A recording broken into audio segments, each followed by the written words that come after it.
मेरा जन्म यहाँ हुआ, अगर जरूरत पड़े तो पासपोर्ट ले लेना मेरे से, उसमें प्लेस ऑफ बर्थ लिखी हुई है ना, तो पासपोर्ट आप ले लेना, अभी मांग लेना। मेरा जन्म यहाँ हुआ, मेरा विवाह यहाँ हुआ। मदन, एक पुरुष के लिए उसकी अर्धांगिनी सबसे करीब होती है कि नहीं? होती है कि नहीं? तो मदन लोकप्रिय हो गया। तो मेरी पत्नी यहाँ से, खलील साहब मेरी पत्नी यहाँ से, मेरे एक ही बहन है, उसकी शादी में यहाँ पे हुई है, एक ही बहन है और कोई मेरे भाई बहन नहीं है, उसकी शादी यहाँ हुई। मेरी बेटी, उसका जन्म यहाँ हुआ है। मेरी पत्नी की स्कूलिंग से लेके इंजीनियरिंग सीटीआई से हुई है।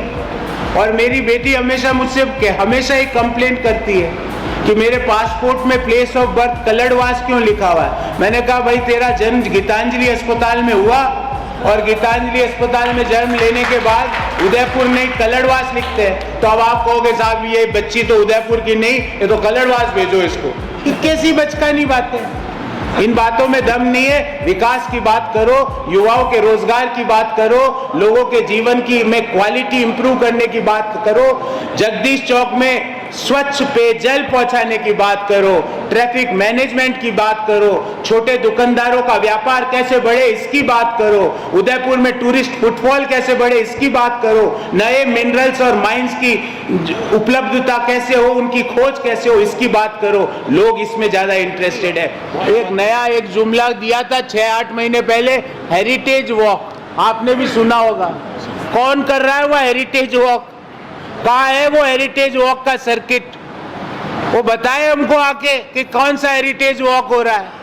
ना तो वो वॉक करते हैं ना टॉक करते हैं कि झीलों की नगरी में मटके खाली क्यों है, सीवरेज ट्रीटमेंट प्लांट की एब्सेंस की वजह से दूषित पानी घरों में सप्लाई क्यों हो रहा है, झीलों में क्यों डायरेक्ट जा रहा है, क्यों टूरिस्ट फुटफॉल नहीं बढ़ पा रहे हैं, क्यों माइनिंग इंडस्ट्री जो कि हमारी जो मंडी थी मार्बल की, हिंदुस्तान की सबसे बड़ी मंडी थी, आज क्या हालत हो गई, क्यों हम नए मिनरल्स की खोज नहीं कर पा रहे हैं। इन सवालों का जवाब देना पड़ेगा और आप मुझसे काउंटर सवाल भी पूछना।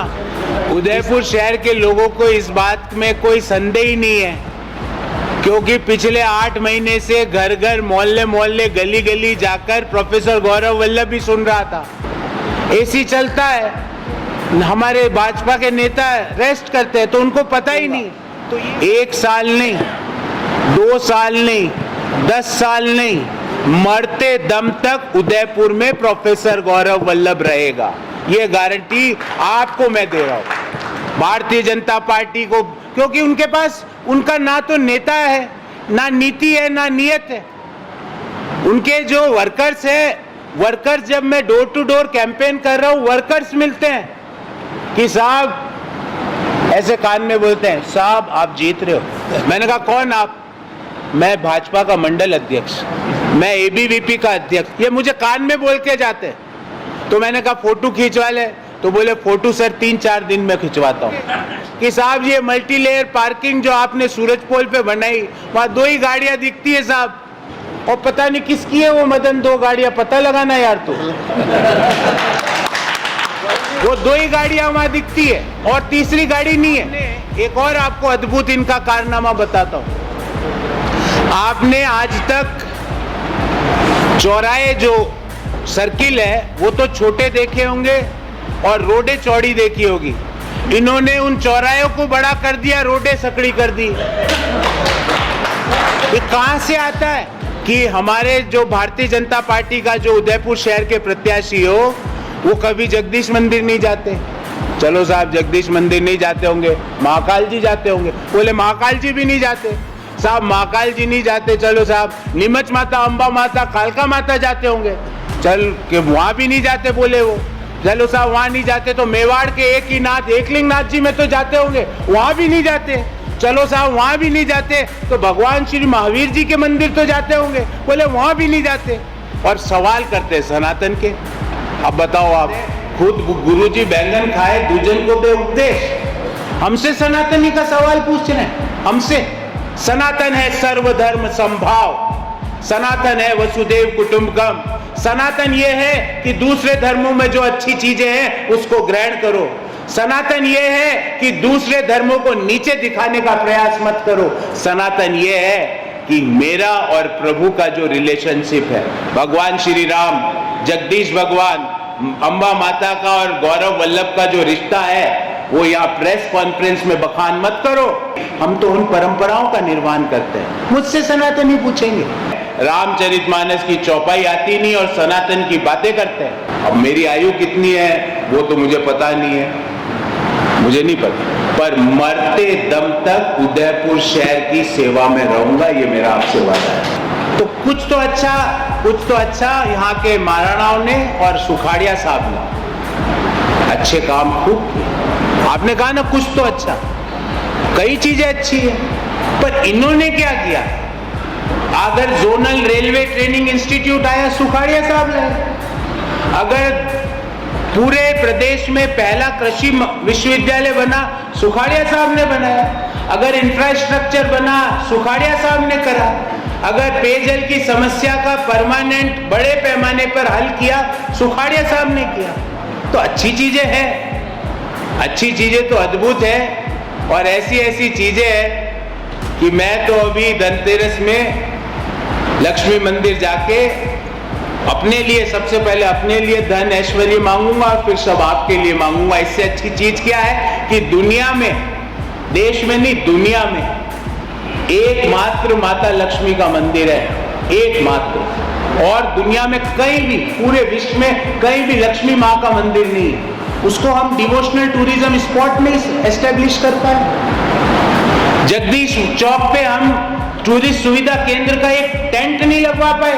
टूरिस्ट आते हैं, गली का पता लगता नहीं है, इस गली में जाते हैं, उस गली से निकलते परेशान होके बोलते हैं अरे यार बाहर चलो। कि दुनिया में वाटर कंजर्वेशन का पहला प्रोजेक्ट उदयपुर के महाराणाओं ने लाया कि एक झील भर जाए तो वो पानी ऑटोमेटिकली दूसरे झील में चले जाए, दूसरी झील भर जाए तो ऑटोमेटिकली वो पानी तीसरी झील में चले जाए।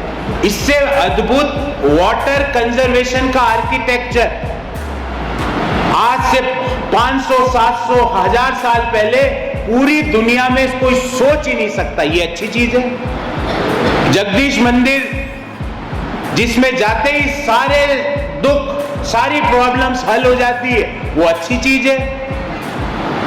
और कचौरी और पोहे भी अच्छी चीज है। प्रधानमंत्री जी के पास आईबी की रिपोर्ट जाती है कि नहीं? जाती है ना अध्यक्ष जी? आईबी की रिपोर्ट ने उनको ये जरूर कहा होगा कि शहर सीट तो गई, इसलिए यहाँ पे आके मत भाषण देना। हमारे आला कमान शहर में आएंगे, मीटिंग्स लेंगे, रोड शोज करेंगे। प्रधानमंत्री क्यों नहीं आ रहे? क्योंकि आईबी ने कहा साहब वहां जाना मत, प्रोफेसर गौरव वल्लभ जी चुनाव लड़ रहे हैं और कांग्रेस पार्टी चुनाव लड़ रही है साहब वहां पे एकजुट होके, तो आप तो बाहर ही निपटाओ। कांग्रेस में परंपरा नहीं है कि साहब 15 लाख दे देंगे चुनाव के नतीजों के बाद। अरे वो तो यूं ही बोल दिया यार, छोड़ो, ऐसी परंपरा नहीं है। ना तो हमारे वर्कर्स को ये अच्छा लगता है, ना हमारे नेताओं को ये अच्छा लगता है, ना हमारे सीनियर लीडर्स जो दिल्ली में बैठे हैं। तो इसलिए मैं कहता हूं झूठ बोलो तो सोच समझ के बोलो, क्योंकि प्रोफेसर गौरव वल्लभ जवाब देगा और फैक्ट्स के साथ देगा। अब आपने मैं कई बोलन बताऊं, अब झारखंड में मैं मान लो अच्छा पढ़ लिख गया और मेरी जमशेदपुर में नौकरी लग गई, तो मैं क्या कहूँ? नहीं पढ़ूं, मैं तो साहब यहीं बैठूंगा, पढ़ूंगा नहीं और नौकरी नहीं करूंगा। उदयपुर शहर के कितने लोग देश के, और देश ही नहीं दुनिया में, कल मुझे एक व्यक्ति मिले जो वर्ल्ड बैंक में काम करते हैं, तो क्या उनको क्या बोलूं? वहां मत जाओ, आप भटियानी चोटा में बैठो। एक मिनट सुनिए ना, मेरी बात तो सुनिए। तो मैं उनको ये बोलूं कि आप यहां मत जाओ, यहीं बैठो।